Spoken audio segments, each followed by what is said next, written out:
Number 11. Arca Ferrata. Archaeologists in Spain recently hit the jackpot when they found the remains of a wooden safe in a Roman villa. Known as an Arca Ferrata, it is an actual ark. You know, like the Ark of the Covenant. Rich people in Roman times would use them to keep their valuables safe, just like you would today. These types of chests were typically used for storing clothes, jewelry, money, important documents, and other objects of monetary and sentimental value. To prevent the boxes from being stolen, families nailed them to the walls of their homes.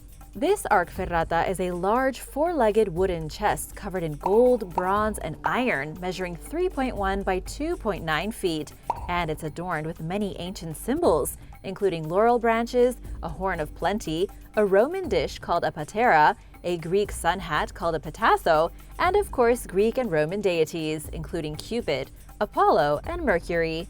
The discovery of this box came as quite the surprise because there are not many artifacts like this preserved from the Roman Empire, with just only 4 others found in Spain and most of the rest in Pompeii. The ark was excavated from the ruins of a luxurious villa. It appears as though the villa caught fire, forcing its occupants to flee. Sadly, part of the house collapsed onto the box, and it was found in pretty bad shape. However, archaeologists are pretty confident they can restore it and are slowly working little by little to bring it back to its former glory. Number 10. Lost Monastery. Historical records mentioned the presence of an Anglo-Saxon monastery in Berkshire, England that was run by a powerful Mercian queen. But until recently, nobody knew where it was. Historians knew Queen Swynethryth became this monastery's abbess after her husband, King Offa, died in 796 AD. As the wife of the man who ruled over the Anglo-Saxon kingdom of Mercia, she was one of the most powerful women of her time. The site was part of a larger network of monasteries along the Thames, which prospered at a time when the river was part of an important trade route. Archaeologists from the University of Reading finally discovered and excavated the monastery last summer, 2021. They located it on a gravel island that serves as the grounds of the Holy Trinity Church in the village of Cookham. At the site, the team found the remains of wooden buildings that once housed those who lived at the monastery. Another part of the site appears to have been used for metalworking. The team also discovered some of the former residents' personal belongings, including pottery, cooking vessels, clothing, and jewelry. Experts know very little about what life was like at the monastery, making the breakthrough discovery especially important. They plan to study the artifacts found at the site in hopes of gaining some insight into the daily lives of the people who lived here, and especially the life of one of the most powerful women of the early Middle Ages. The next step is trying to locate her final resting place. Number 9. Embracing lovers. While excavating an ancient cemetery in northern China's Shaanxi province last year, archaeologists discovered the well-preserved skeletons of 2 lovers embracing. The pair was found lying on their sides with their arms wrapped around one another and the woman's face buried into the man's shoulder. It's the first time a couple has been found buried like this in ancient China. According to a recently published report, the couple most likely lived during the Northern Wei dynasty that occupied much of the country's northern and central regions and lasted from 386 to 534 AD. Based on signs of trauma on the male skeleton, the paper speculates that the man passed away first and that the woman may have committed suicide so she could be laid to rest with him. It's also possible that they died together in some sort of conflict or from an illness. People living under the Northern Wei dynasty increasingly valued the concept of an afterlife as Buddhism became more popular, according to study co-author Chun Zhang. This could explain why the couple was positioned the way they were, since ideals about love were constantly changing, and perhaps this couple believed they were going to be together in the afterlife. Researchers were intrigued to find a simple metal ring on the woman's left hand. While experts typically hesitate to associate discoveries like this with love and marriage, the overall context of the grave suggests that perhaps the jewelry symbolized the pair's commitment to each other. Material displays of love are rarely found in ancient burials, making the discovery of the intertwined lovers especially surprising. Number 8. Bronze Age treasure. A farmer in Poland recently uncovered some ancient treasure in his field. He found an entire collection of some mysterious ancient objects while removing some rocks. So he stopped his work and contacted local experts who came and excavated the site. The artifacts include bronze daggers, an axe, a chisel, a hatchet, and several ornamented staffs called scepters. It turns out that they belong to the enigmatic Unetice culture of Central Europe. This culture was around from roughly 2300 to 1800 BC, near the beginning of the region's Bronze Age. Around 1,400 archaeological sites from various subgroups have been found in the Czech Republic, Poland, Germany, Austria, and Ukraine. Researchers said it's extremely rare to find any artifacts from these ancient people, let alone a whole collection of them together. These Bronze Age people may have hidden this collection of artifacts during times of war, and someone was hoping to come back for it later. This was not the only recent surprising archaeological discovery in the region either. Earlier this year, nearby residents found a bronze bracelet and notified local authorities. Archaeologists traveled to the site and unearthed hundreds of items, including bronze ornaments, jewelry, parts of a horse harness, and a broken vessel. The variety and amount of objects made the find especially valuable. These artifacts were traced to the Lusatian culture, which existed from 1300 BC to 500 BC during the Late Bronze and Early Iron Ages. Who knows what other treasures from little-known cultures might be popping up soon? Number 7. Ancient Coin Hoard. When one family decided to go camping at Habonim Beach in northern Israel recently, they probably didn't expect to stumble upon any archaeological artifacts. To their surprise, they found a 13-pound mass of ancient coins that had become stuck together after sitting in the water for centuries. Yotam Dahan, who discovered the coins, posted photos of the fascinating find on social media. The post caught the attention of staff members from the Israel Antiquities Authority, who contacted Dahan and asked him to lead them to the exact site where he found the coins. Luckily, he was able to, and an expert dated the clumped currency to the 4th century. Yaakov Sharvit, who heads the IAA's Marine Archaeology Department, told the Jerusalem Post that the coins may have come from an ancient ship that was sailing in the Mediterranean. He further explained that it was sadly common for vessels and their cargo to wash ashore, and that there are many archaeological sites along the beach. Whoever lost their huge coin stash was probably not very happy about it, and maybe got in big trouble. Dahan turned the coins over and received a certificate of appreciation in return. Number 6. Graves in Poland. As Germany faced imminent defeat in 1945 toward the end of World War II, Nazis scrambled to hide evidence of their war crimes. Hundreds of prisoners were marched into the woods of northern Poland and shot to death at close range.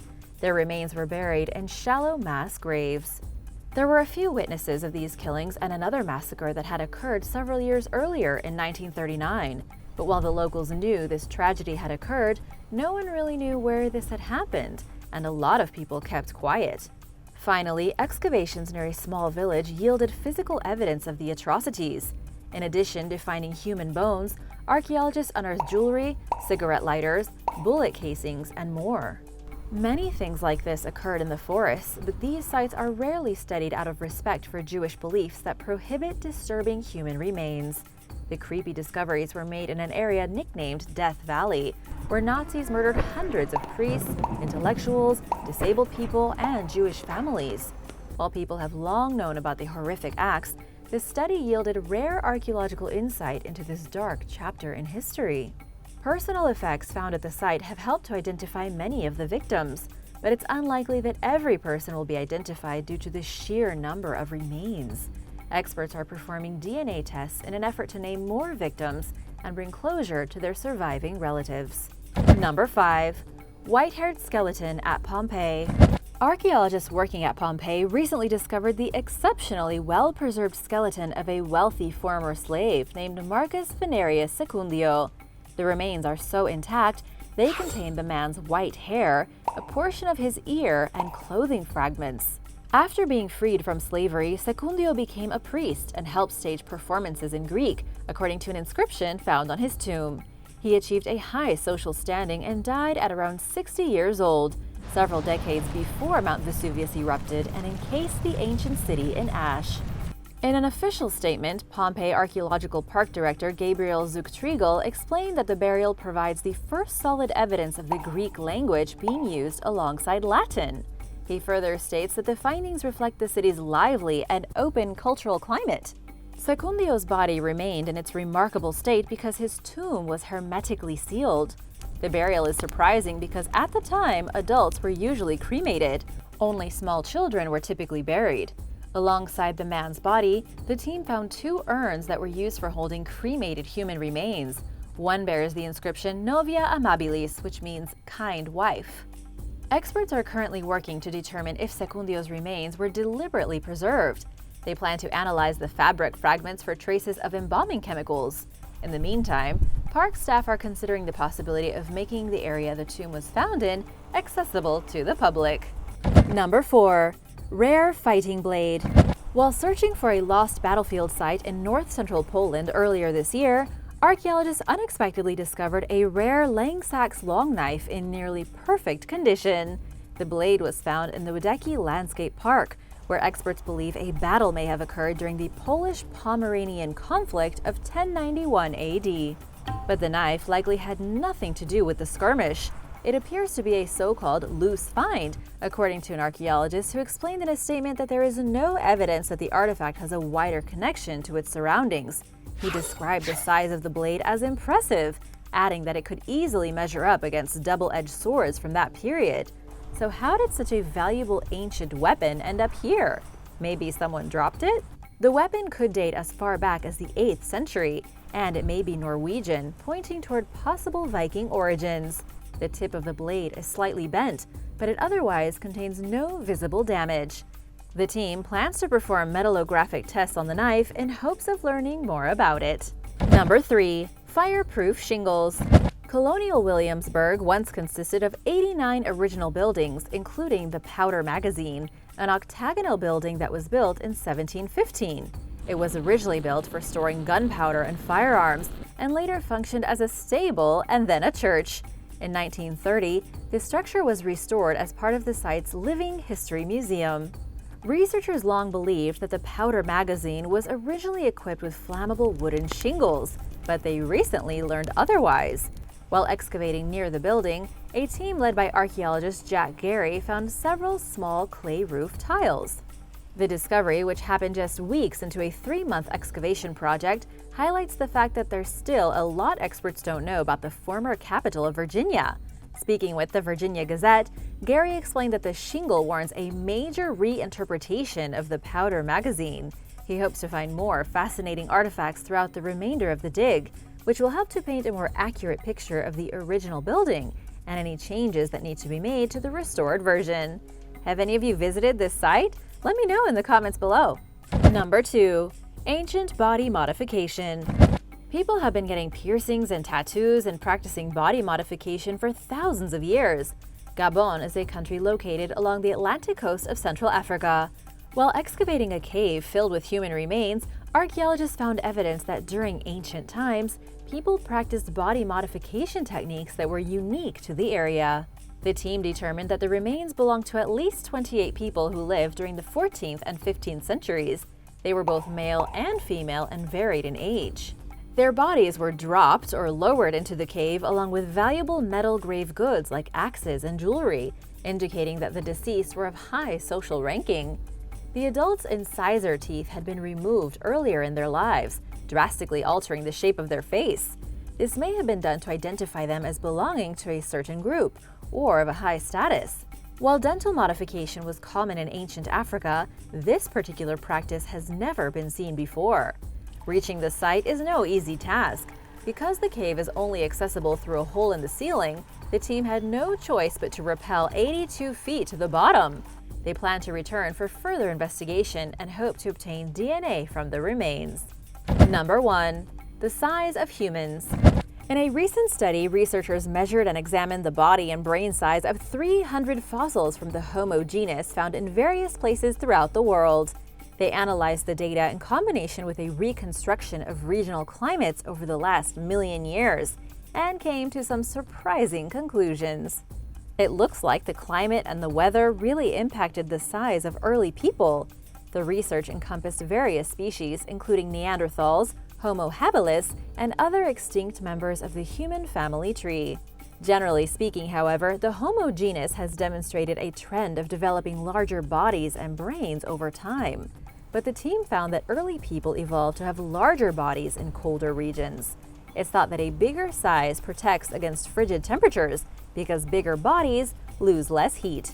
Study leader Andrea Manica attributes these changes directly to climate and temperature. He cited living evidence of this in the fact that people who are native to warm regions tend to be smaller than those who live in colder climates. Brain size, on the other hand, seems to have nothing to do with climate. The researchers found that ancient humans with larger brains tended to live in habitats that lacked vegetation but were ecologically stable. Manica believes that people who lived in places like grasslands and open steppes may have developed bigger brains as a result of hunting large animals for food, which was an arguably complex task that demanded ample brain energy. The researchers did say that you shouldn't worry too much about the study to see how our bodies might change in the future. There's other things to worry about. Thanks for watching! Which discovery did you like the most? Let me know in the comments below, and be sure to hit that subscribe button if you haven't already. See you soon! Bye!